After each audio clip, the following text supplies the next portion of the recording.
আসসালামু আলাইকুম রহমতুল্লাহি বারাকাতুহু। নামাজ ভঙ্গের কারণ মোট 20টি। নামাজের কিরাত অশুদ্ধ পড়া। যার কিরাত শুদ্ধ নেই তাকে যথাসাধ্য শুদ্ধ করার জন্য চেষ্টা করতে হবে। কিরাত শুদ্ধ নেই বলে নামাজ বাদ দেয়া যাবে না। নামাজের ভিতরে কথা বলা, কোনো লোককে সালাম দেয়া, সালামের উত্তর দেয়া।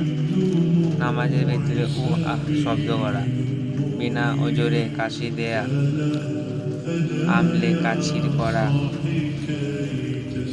বিপদ অথবা বেদনার কারণে শব্দ করে কাঁদা, 3 তাসবিহ পরিমাণ 70 খুলিয়া থাকা ইত্যাদি ব্যতীত অপর লোকের লোকমা নেয়া, সুসংবাদ অথবা দুঃসংবাদে উত্তর দেয়া, নাপাক জায়গায় সিজদা করা।